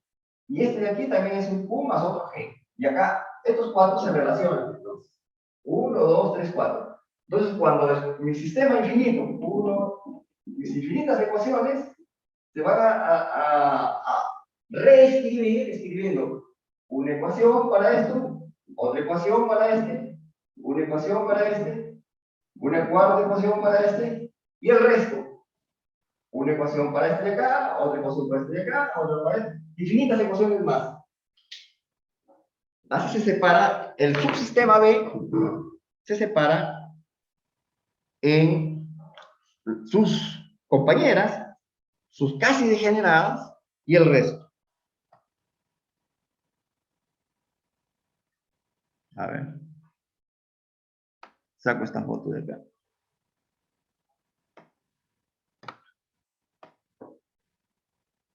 Aquí ya está. O sea, yo he escrito en la pizarra por separado la 1, la 2, pero aquí están todas las degeneradas o casi degeneradas. Y, ¿dónde está? Aquí comienza, creo, ¿no? Sí, aquí están todas las casi degeneradas, ¿no? Y por acá están el resto. O sea, subecuaciones B1, subecuaciones B2. Sistema de ecuaciones B1, sistema de ecuaciones B2. ¿Cierto? Las energías de esto están uno muy cerca del otro. Como B es pequeño, se supone que la diferencia entre los dos valores de energía es del mismo orden de magnitud que la perturbación, el potencial periódico pequeño que hemos venido hablando. La diferencia entre estos dos niveles es, pero para los de acá, la diferencia es muy grande. La diferencia entre esos valores de energía es muy grande comparada con el potencial perturbador. Entonces, cuando se resuelve este sistema de ecuaciones y este sistema de ecuaciones, se hace un poco de álgebra. Se hace un poco de álgebra. Aquí está el álgebra, ¿no? Aquí está el álgebra, que consiste en separar de acá, de aquí, de la B2, separamos el C sub K menos G, despejamos y decimos, ese C sub K menos G lo puedo aproximar solamente al primer término que está acá, ¿no? A esta primera suma, digamos. Y acá está, ¿no? Este C sub K menos G, que están acá en las primeras ecuaciones, lo voy a reemplazar por esto. Y aquí ya está reemplazado. Acá ya está reemplazado. Pero hacemos todavía una simplificación más. Decimos, cuando yo hago el reemplazo, todos estos son pequeños, porque son componentes Fourier. Y estas diferencias de energía son grandes, ¿cierto? Entonces este término va a ser pequeño, entonces no voy a resolver tanto. Me quedo con este sistema de ecuaciones. Este sistema de ecuaciones hay que resolverlo. Ya repito, son 2 si el cristal es unidimensional. Son 4 si el cristal es bidimensional de red cuadrada. Y pueden ser 9, 8 o más si estamos en un cristal tridimensional, FCC, BCC, etc. Esta M es la degeneración. ¿Con cuántas funciones de onda se combina la función de onda que está en una frontera de zona de Brillouin? ¿Cierto? Entonces, pero vamos a resolver esto de acá. Y este es un sistema de ecuaciones. Noten que acá hay un G sub I, un G sub J. Entonces, en el caso unidimensional, que es el que voy a tratar enseguida, este I y este J solamente pueden ser 1 o 2, ¿no? 1 si estamos en unidimensional.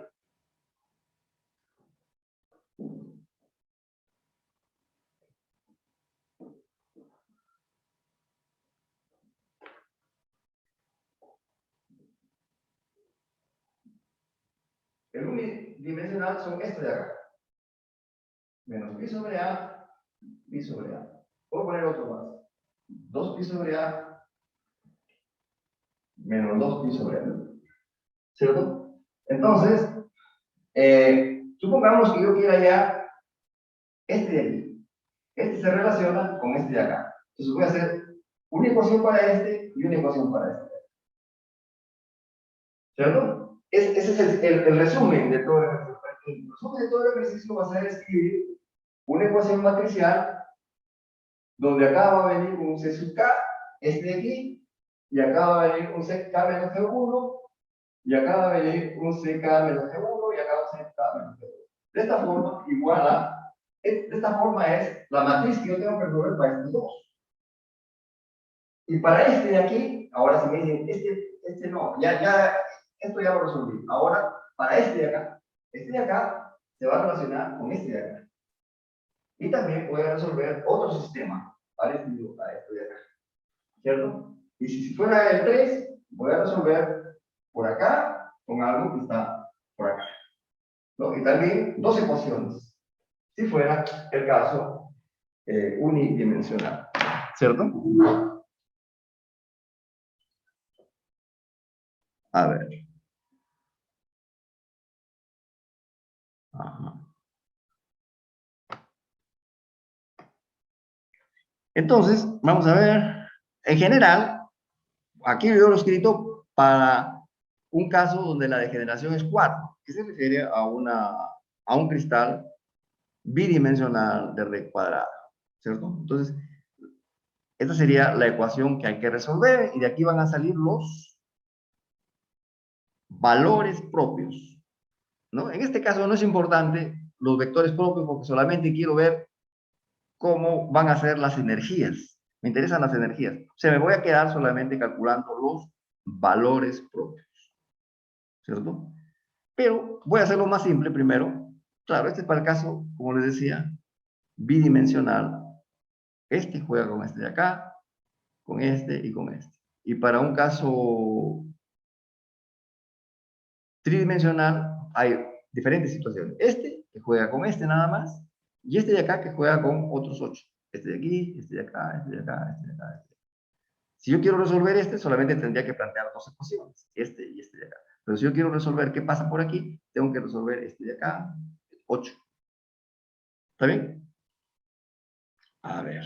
Pero yo ahora estoy concentrado en el sistema unidimensional. O sea, mi cristal es unidimensional. Yo quiero saber qué pasa en este K.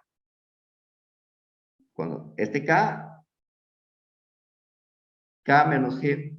Entonces, este es mi sistema de ecuaciones. Ahora, lo que tengo que hacer es resolver este sistema de ecuaciones. Este de acá.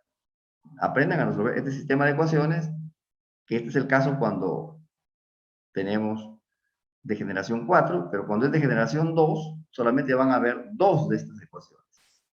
Van a haber una para i igual a 1, que puede ser 0, y una para i igual a 2, donde i igual a 2 significa que g sub 1 va a ser 0, por ejemplo, y c sub 2 puede ser 2pi sobre a, puede ser menos 2pi sobre a, uno de los dos. Entonces, acá, por ejemplo, este es mi sistema de ecuaciones. Este es lo mismo que estaba antes, y ahora escribo una para este i igual a 1 y otra para este i igual a 2. Estas son las dos ecuaciones que están incluidas en este resumen. Aquí están las dos ecuaciones. Entonces, estas dos ecuaciones yo las escribo, aquí digo, ¿no? G1, estoy en la primera zona de Brillouin, entonces no le sumo ningún vector de la recíproca, G1 es igual a 0. Y G2 le sumo 2pi sobre a, ¿no? O sea, podría ser menos 2pi sobre a, ¿no? O sea, en este caso estaría hablando de este y de este de acá. Ya, entonces, haciendo así, G1 igual a 0 y G2 igual a 2pi sobre a, este mismo sistema de ecuaciones me queda acá. Acá está más definido ya. ¿Cierto? Este sistema de ecuaciones va a depender del B sub 0, pero yo voy a decir, B sub 0 es una constante y voy a ponerle 0, como un nivel de referencia. Entonces, cuando digo que B sub 0 es igual a 0, me queda el sistema así. Bueno, aquí todavía no le he puesto 0 al B sub 0, pero acá ya lo escribí en forma matricial, convirtiendo este B sub 0 en 0, asumiendo que este B sub 0 es igual a 0 porque este es el nivel de referencia. ¿Cierto? Entonces, este sistema de ecuaciones aquí está en forma matricial. Entonces, lo que yo tengo que hacer para encontrar los valores de energía, lo que estoy haciendo es encontrar el valor de energía correspondiente a este K y a este de aquí. O si no, a este K que está aquí y a este K que está un poquito más allá. ¿No? A este de aquí sumado G o a este de aquí sumado menos G. ¿Está bien? Entonces, estoy resolviendo cuáles son los valores de energía para este y para este. O si no, para este y para este. ¿Cuáles son esos dos valores de energía? Son los que resultan de resolver ese sistema de ecuaciones, o mejor dicho, encontrando, diagonalizando, mejor dicho, esta matriz. Encontrando los valores posibles de E, haciendo este determinante igual a 0. Haciendo este determinante igual a 0. Y aquí está el determinante. Acá ya está el determinante. Y para cada uno de estos sistemas van a aparecer dos valores propios. Uno con signo más aquí y uno con signo menos. ¿Cierto? Entonces, uno puede hacer un pequeño gráfico de esto, ¿no? Para varios K. Para varios K, digamos que estén entre 0,9 pi sobre A y 1 pi sobre A, ¿no? Esa fórmula vale para esa zonita, que significa estar cerca a la frontera de zona de Brillouin. ¿Qué significa cerca a la frontera de zona de Brillouin?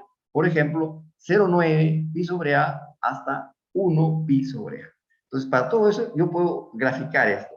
Este K, yo lo puedo poner 0,9, 0,91, 0,92 hasta 1 pi sobre A, ¿cierto? Entonces, esta es la fórmula para las energías. Esta es la fórmula para las energías. ¿Cierto? Y también vale, por supuesto, cuando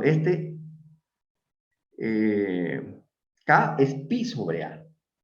Escuchen, también vale cuando K es pi sobre A. Entonces, si K es pi sobre A y G sub 0 es 2 pi sobre A, pues tendríamos acá E de pi sobre A y acá E de menos pi sobre A. Pero como la energía depende de H barra cuadrado por Q cuadrado, entonces K cuadrado pi sobre A y K menos G al cuadrado menos pi sobre A al cuadrado son iguales. Entonces acá vamos a tener solamente uno de ellos. Y acá se cancelan. ¿Cierto? Y acá solamente va a salir el b sub g. Esta raíz cuadrada se va a eliminar. Y 4 se va a eliminar con 2. Entonces, cuando estamos exactamente en la frontera de zona de Briand, entonces los valores de esta fórmula van a ser estos que están acá. ¿Cierto? ¿Qué significa esto? Significa la componente de Fourier, la primera componente de Fourier del potencial periódico. ¿Por qué? Porque estamos resolviendo un problema donde tenía un cristal unidimensional, caja vacía, pero después le apliqué un potencial periódico. Entonces a ese potencial periódico le encuentro la primera componente Fourier. Entonces, el valor de energía para este valor y este valor de acá, que corresponden a este y a este de acá, ¿no? Este saltito de acá, entonces, ¿qué va a hacer?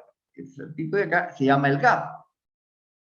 Va a ser igual a la componente. El gap es igual a 2 veces esta componente de Fourier. ¿Por qué 2 veces? Porque aquí estaba exactamente en pi sobre A, pero cuando viene el potencial periódico, uno baja en B sub G0 y otro sube B sub G0. Entonces, este ancho de gap es 2 B sub G0. Aquí está. La energía del gap es 2B por la primera componente de Fourier. Bueno. Y ahora,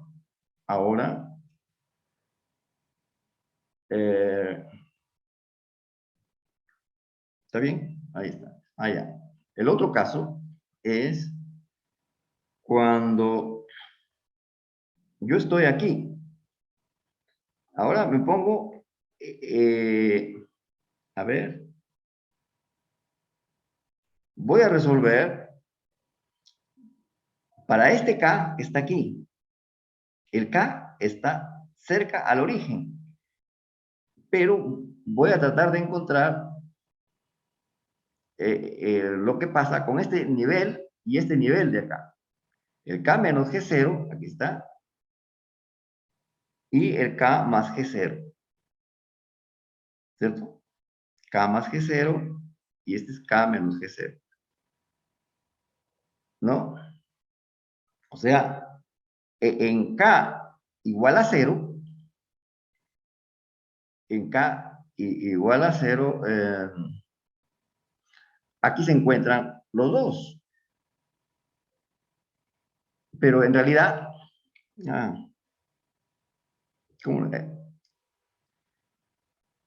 estamos hablando, es bueno hablar con los dos gráficos.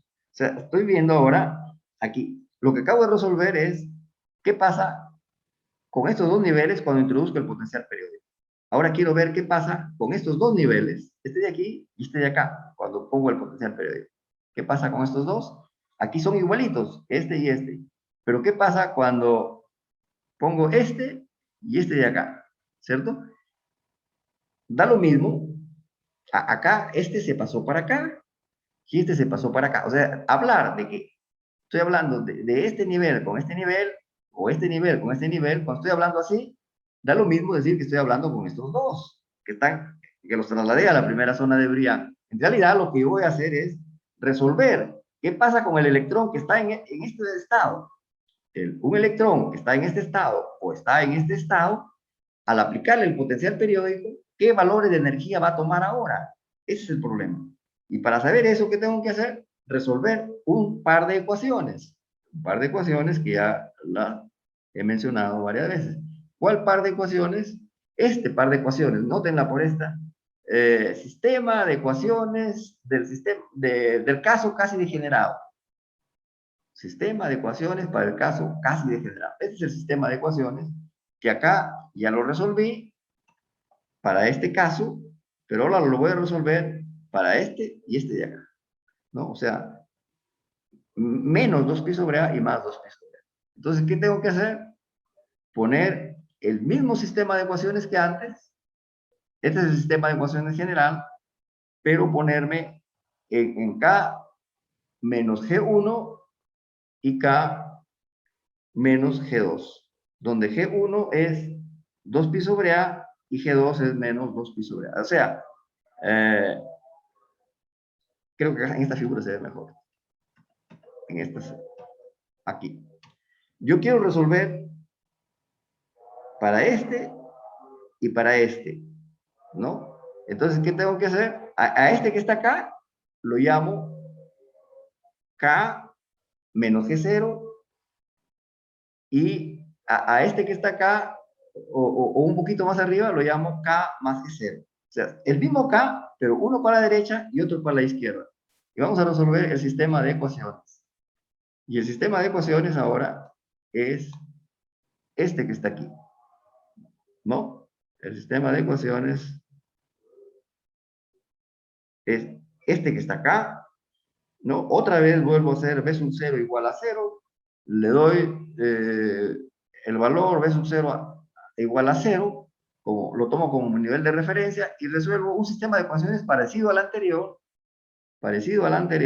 pero ahora este K hay que sumarle pi sobre A y este hay que sumarle, perdón, 2pi sobre A y este 2pi sobre A, ¿no? Entonces, y este de acá es 4pi sobre A, porque es el vector 2G0. Este vector, ¿qué cosa es? Es la diferencia entre ir, estoy ligando estos niveles que están acá en 2pi sobre A con esto de acá. La diferencia de estos vectores es 4pi sobre A. Por eso estoy hablando acá del vector B sub 2 G sub 0, B sub 2, aquí está, que es en realidad B4pi sobre A. Aquí está. Entonces hago el sistema, es igualito, solamente que en lugar de ser B sub G0 es ahora B sub 2 G0. Es decir, en lugar de ser la primera componente de Fourier, ahora es la segunda. Entonces, ¿cuál es el segundo gap? Acá, el segundo gap va a ser este de aquí, este rojo, el segundo gap va a ser, su valor va a ser la componente de Fourier número 2, o sea, la segunda componente de Fourier. B sub 4pi sobre A. Y así sucesivamente, ¿no? Y así sucesivamente. Y la vez pasada llegué a ponerle a los alumnos en práctica el B sub 3pi sobre A. O sea, lo que hemos resuelto es este gap. El siguiente gap es este de acá. Traten de analizar este tercer gap acá, ¿no? ¿Cuáles serían las ecuaciones para encontrar este gap? No solamente para encontrar este gap, sino para encontrar estos valores que están acá muy cerquita, entre 0,9 pi sobre A, entre 0,9 por 2 pi sobre A, o mejor dicho, este es el 0, desde menos 0,1 hasta más 0,1 pi sobre A. Bueno, ya, se me acabó el tiempo. Entonces, el final es, cuando hacemos ese proceso, el final es que no pasa nada, lejos de la frontera no pasa nada, pero cerca de la frontera, los niveles de caja vacía se separan y forman acá bandas prohibidas. Y tenemos entonces una serie de bandas permitidas. Esta bandita permitida que está aquí es la primera banda de energía. Acá hay un gap, y aquí viene la segunda banda de energía. Y acá viene la tercera banda de energía, y así sucesivamente, ¿no? Acá hay gap. Bandas prohibidas. ¿Está bien? Ahí lo dejamos. Continuamos pasado mañana. ¿Preguntas? ¿Muy complicado? ¿O no? Para mí, lo que fue complicado es poner la pantalla completa.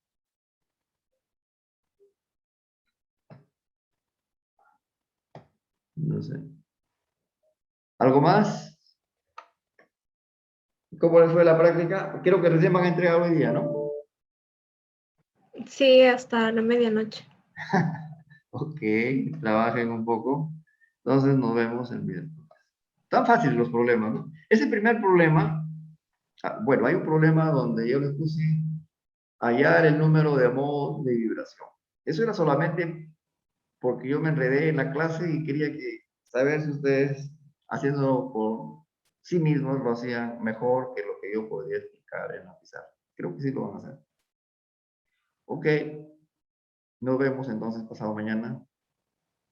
Hasta luego. Si alguien, a ver, hay algunos alumnos que me escuchan aquí y que a veces van al laboratorio, a mi laboratorio.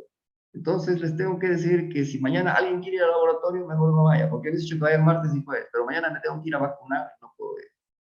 ¿Está bien? Anuncio que mañana no voy a la uni. Por si acaso alguien les pregunte, el profesor Talledo mañana no va a la uni. Hasta luego. Hasta luego, profesor. Hasta luego, profesor. Chao, Hasta luego, chao. profesor. Nos vemos.